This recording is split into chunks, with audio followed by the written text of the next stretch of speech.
직장에서 누군가의 말이나 행동 때문에 이거 법으로 어떻게 안 되나 하는 생각 혹시 한 번쯤 해보셨나요? 오늘은 바로 그 이야기, 한국의 직장 내 괴롭힘 금지법에 대해 속 시원하게 파헤쳐보려고 합니다.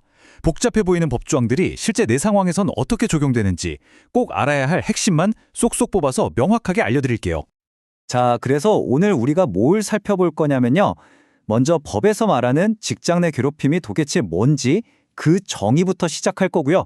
그리고 이 법이 과연 누구를 위한 법인지, 또 어떤 행동까지 괴롭힘으로 볼 수 있는지 알아볼 겁니다. 마지막으로 신고가 딱 들어왔을 때 회사는 어떻게 움직여야 하고, 만약 이걸 어기면 어떤 처벌이 따르는지까지 차근차근 전부 짚어보겠습니다. 모든 논의의 시작은 바로 정의에서부터 출발해야겠죠. 법은 직장 내 괴롭힘을 과연 어떻게 규정하고 있을까요? 근로기준법 제76조의 2, 바로 여기에 그 답이 있습니다. 자, 여기 세 가지 핵심 요소가 보이죠? 첫째, 우위를 이용했는가? 둘째, 업무 범위를 넘어섰는가? 그리고 셋째, 실질적인 고통을 주거나 환경을 악화시켰는가?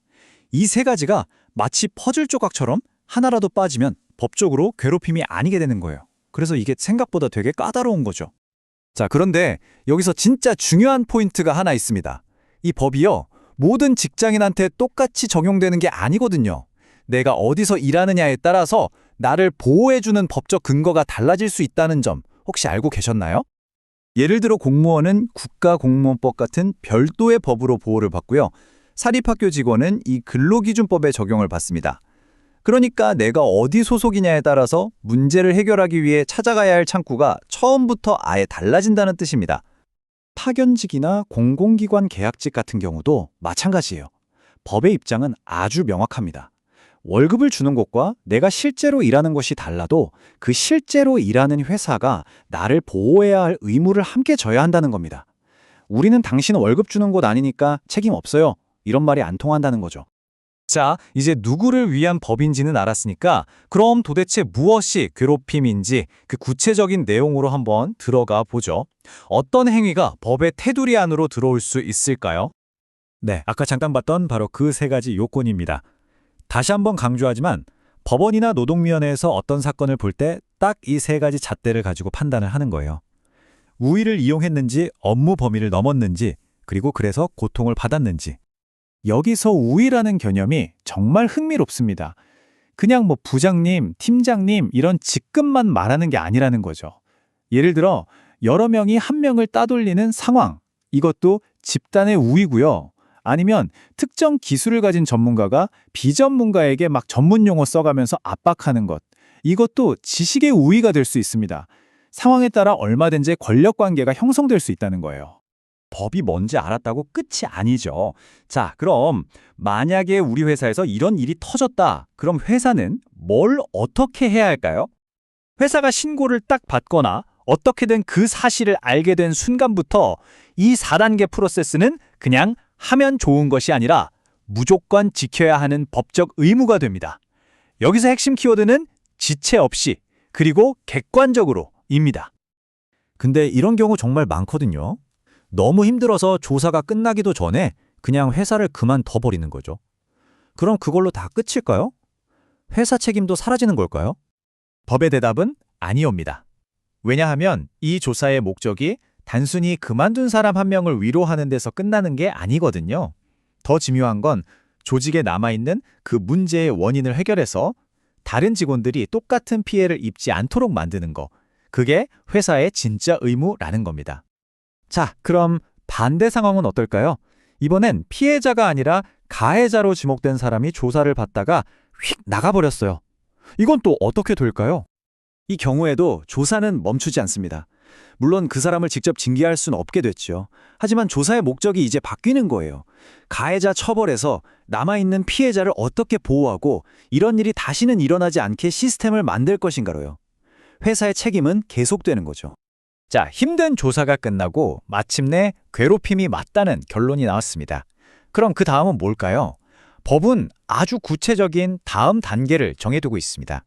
회사는 이제 투트랙으로 가야 합니다. 가해자에겐 징계를, 피해자에겐 보호 조치를.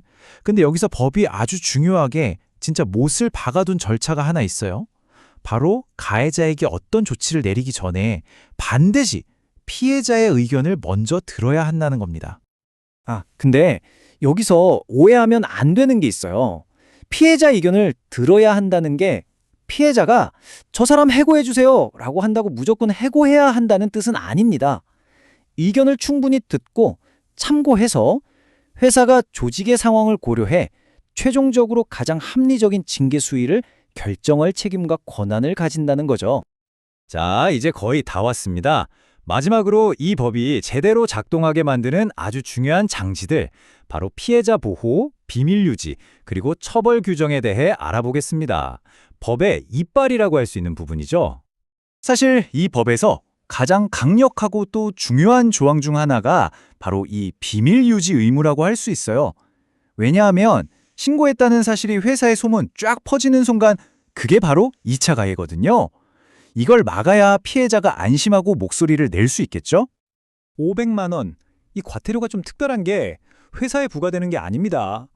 비밀을 누설한 바로 그 개인한테 직접 부과됩니다. 조사 과정에서 알게 된 얘기를 동료한테 그냥 무심코 한마디 했다? 바로 과태료 대상이 될 수 있다는 겁니다. 1,000만 원. 만약에 가해자가 대표이사, 즉 사장 본인이거나 그 가족이라면 처벌이 2배로 확 뜁니다.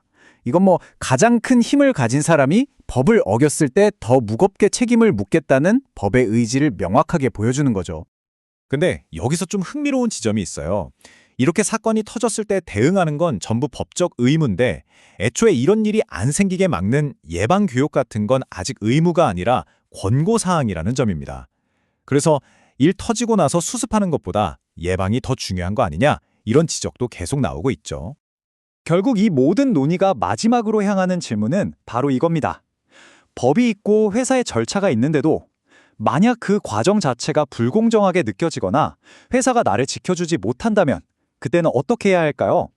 이 법은 회사에 1차적인 해결 책임을 주지만 그게 제대로 작동하지 않았을 때 우리에겐 노동위원회나 법원이라는 다음 단계의 문을 두드릴 권리가 있다는 걸 기억해야 합니다. 어쩌면 내 일터를 지키는 진짜 시작은 바로 이 권리를 정확히 아는 것에서부터 출발하는 게 아닐까요?